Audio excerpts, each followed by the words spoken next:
Burnout plagues the industry. What behavior burns you out, and how do you get out of it? My name is Neal Hollingshead, and this is the Restaurant Within, and we'll be talking about things that happen inside the four walls of a restaurant. But today, the conversation is about burnout. What causes it?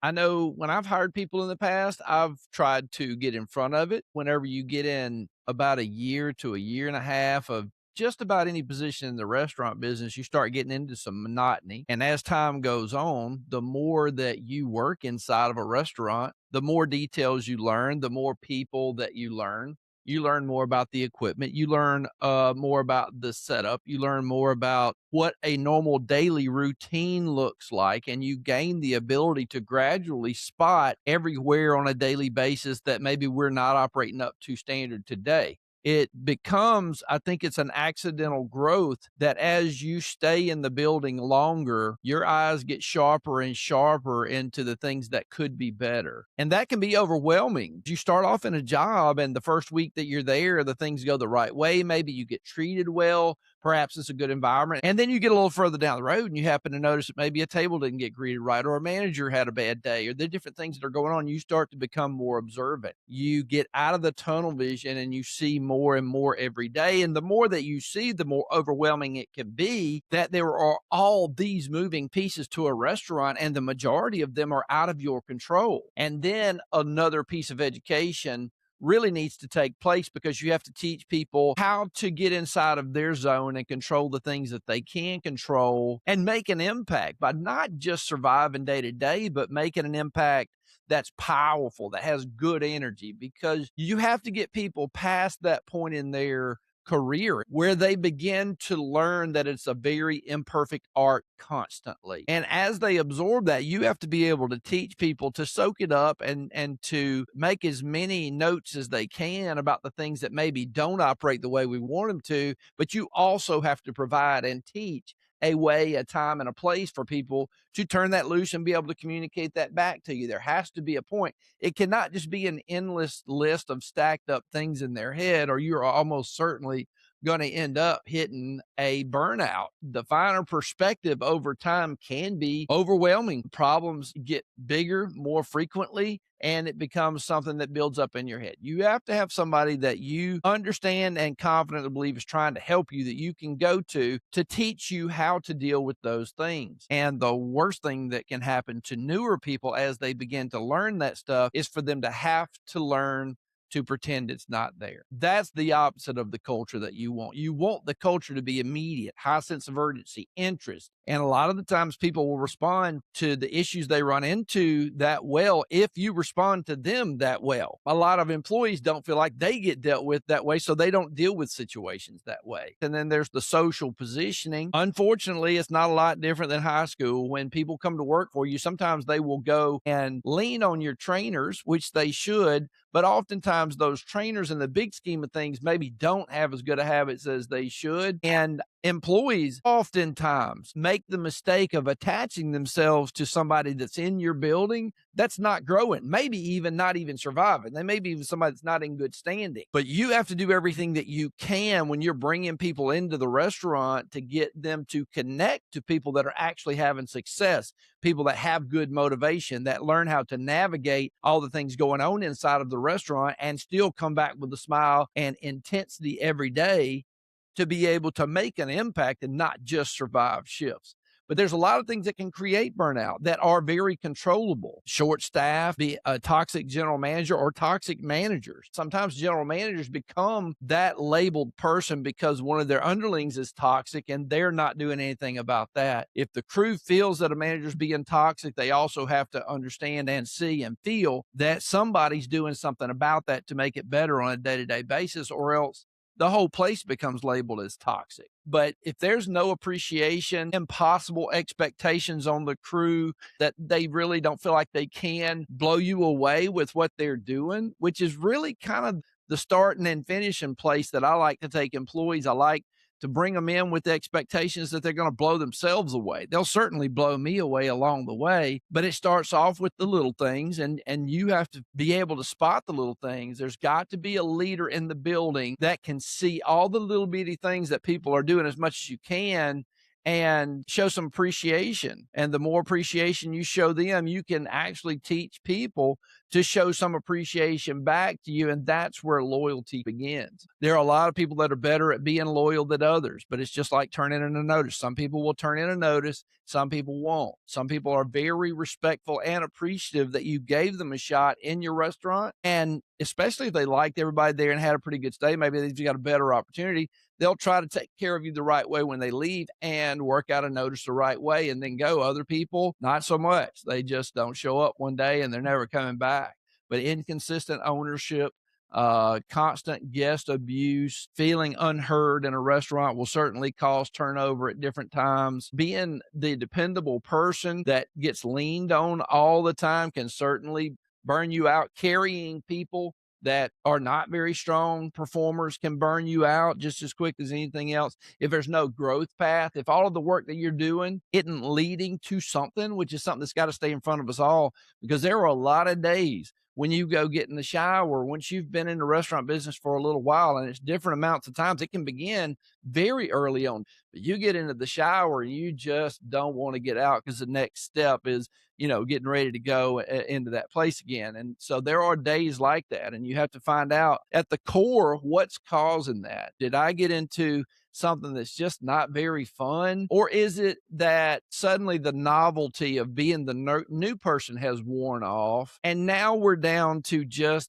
time to make the donuts? It's just the same old thing every day. You have to find a way to break that monotony. And I would tell you the way that I've always done it is to try to get into my mind, number one, the reason that I'm here. The reason I'm here is to make a living for my family and to try to make sure that we have a way to survive and make life as good as it can be. So I assume I'm like everybody else. You scour the earth for the best possible opportunity that you have for yourself out there. And you should know when you put in an application, that is the best opportunity that you have out there. Because if you don't know that when you put in an application, then you don't really have any choice. At some point down the road, the really good job is going to open up and you're going to find yourself continually putting in applications in other places. As long as that's the mindset, you really don't have a chance of being long term. And it's very touchy about who you decide to go to work for and what it is that you want to do. There are a lot of restaurants out there that don't want to move the goalpost. They want just the same thing day in and day out. There's a lot of places that as long as you come in and do the same thing every day and stay out of trouble, they'll love you forever. I'm not crazy about that. If that's what you love, I'll certainly accommodate that. But at the same time, I love moving people forward. I love seeing their work pay off. I'm not going to be in this forever, and I'd love to know that the people behind me do it better than I did. So that's part of the reason for this podcast. I'm trying to create an opportunity for people that are newer at this, maybe a little further behind or in front of me. Any of them can gain a little bit of something that might save them some time, but that's the reason that we do this. Hopefully what we've learned in this business will be passed on to somebody who can do more good with it than we did. But endless firefighting on a shift will certainly burn you out. Being ostracized is probably a major one, as social as restaurants are. If you feel ostracized and suddenly people aren't talking to you because you didn't do something right this morning, you didn't brew tea on time, or you didn't cut lemons right, and all of a sudden you get pushed off, that has a tendency to hurt people's feelings often and leave them feeling like they're in the wrong place. I think there's a way to have a lot of fun with all of our strengths and weaknesses. And I think the hardest thing is that whether it's an employee or a manager, if you forget where you came from, if you forget why you're there, if you forget what it was like to have you in training, and then you start acting indignant about other people coming through, you just lost your way. And that's not about the trainee. It'll affect trainees. It'll burn them out too. But that's just about being courteous and having moral value, because everybody, when they start off the first day, you're in the way. That's not a bad thing, but you don't have any choice. You don't know the menu. You don't know what to do. You're in the way. And people have to work around you, and you've got to learn how to make yourself fit in. And as time goes on, that changes and you become the leader. And then we hire somebody else and they've got to find a way to get out of the way. But everybody can't walk by and huff and puff and make them feel uncomfortable and out of place. I know you're going to go through volume and this person has to see it. They has to be there, but treating people well is just one of those things that has to be one of the moral values of your organization. If you're ever going to build a really great team, that's a big part of it. But some of the symptoms that you can look for when people start burning out, they'll be quieter than normal. They may be emotionally detached. they'll have negative humor when it's probably not appropriate. They'll lose a sense of urgency, avoiding guests.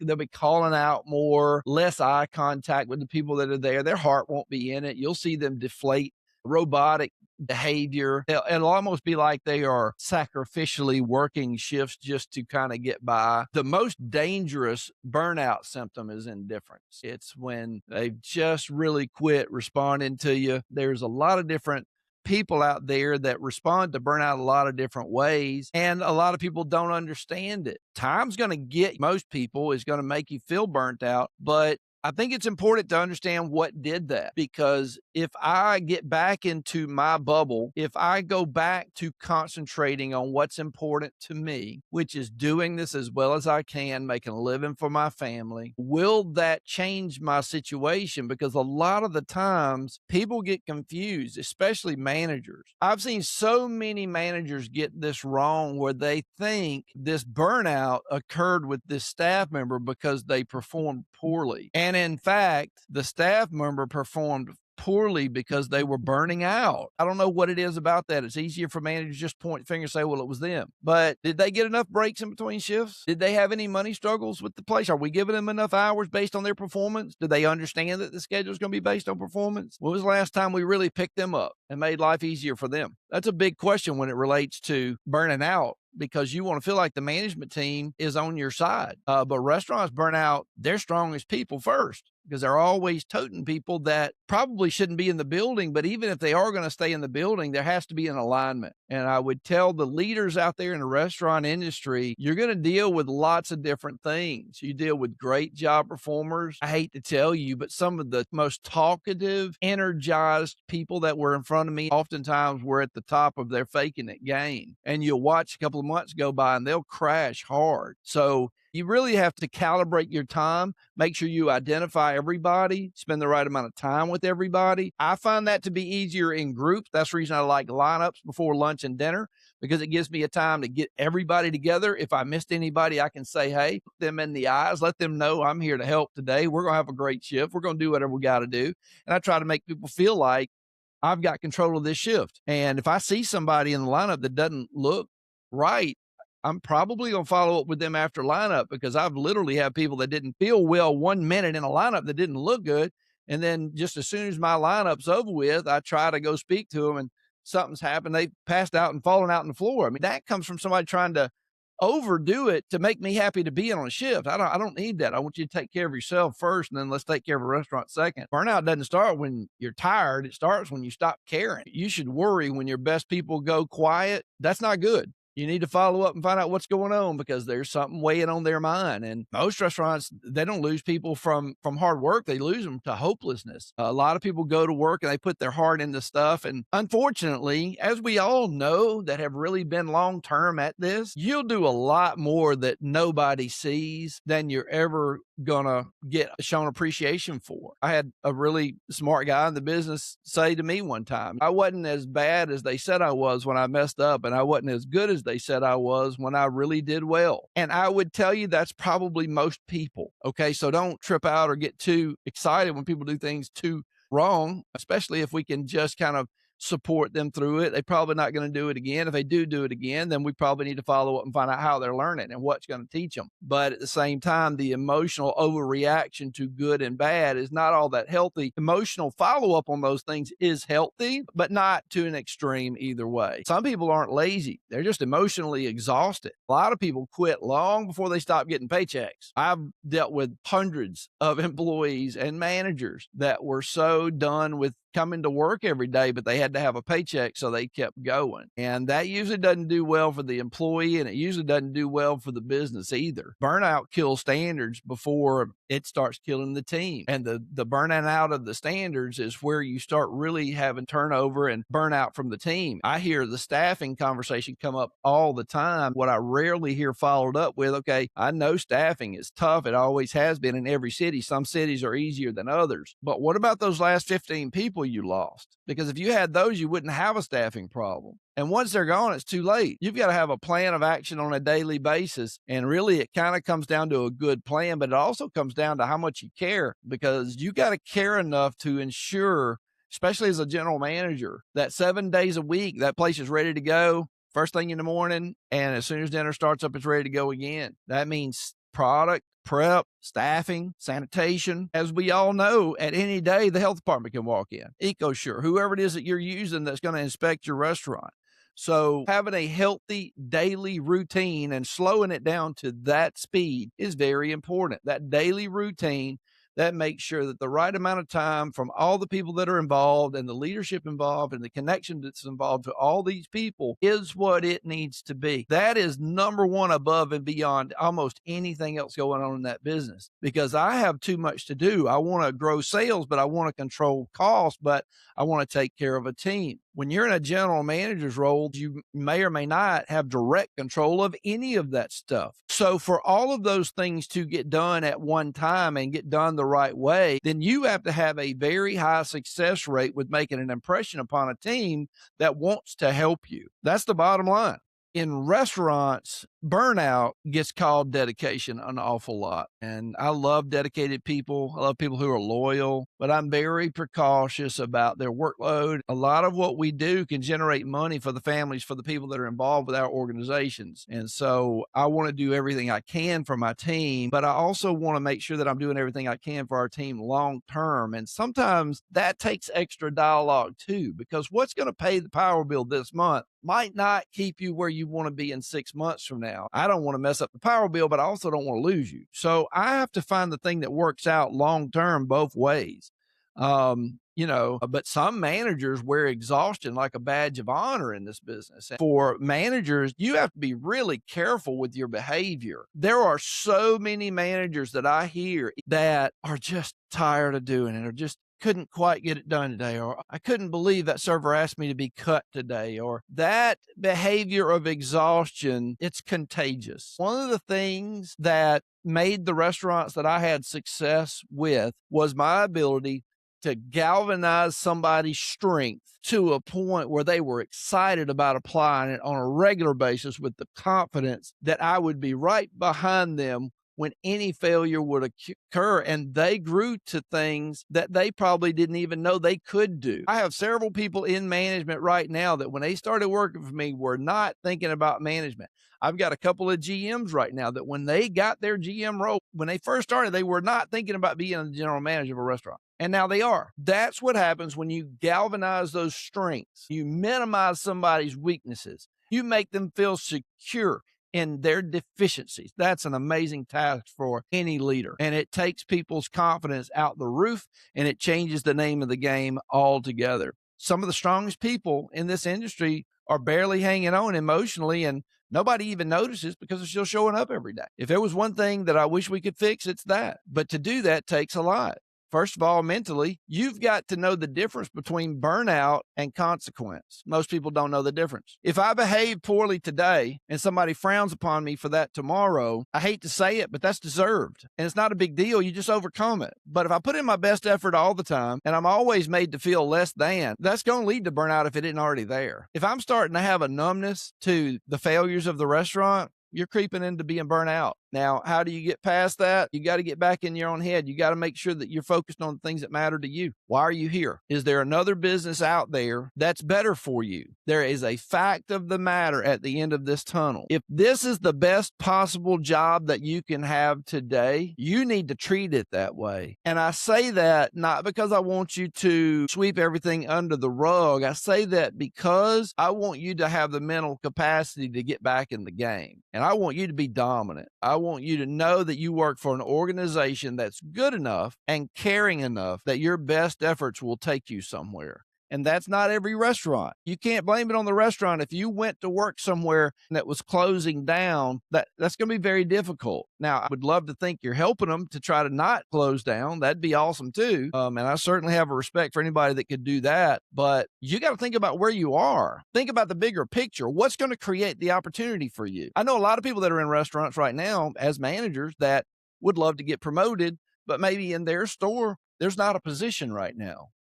Well, that comes down to who's willing to move for a position or are you going to stay here until a position comes open? The thing that you have sort of going for you in the restaurant industry is there's going to be turnover. I mean, I'm hoping I'm slowing it up by doing stuff like this, but at the end of the day, there is going to be turnover. Where you go to work, making sure that you're in a place that has a likely opportunity for you to open up, doing a good job every day. There's a few things that nobody can do for you. Nobody can help you wake up on time. That's you. Nobody can help you have all the things together when you go to work today. That's you. And nobody can give you good energy to walk into the door with. That's 100% you. But if you can do all three of those things, I know a lot of people that can help you have a great career. I hope that this podcast helps. This is the Restaurant Within, and all of our podcast full episodes are on YouTube. We still need a lot of work on subscribers, so please subscribe. Or if you know somebody in the industry that would benefit from listening to this, and I would challenge that 99% of the people in the business would benefit from this, please forward it to them and ask them to subscribe. Maybe even send me an email. My email address is therestaurantwithin@gmail.com for the podcast. I'm looking to have guests on long term, but anybody that thinks they might have a contribution, I'd love to talk to you. But y'all have a good one. I look forward to seeing you in the next episode. Thank you.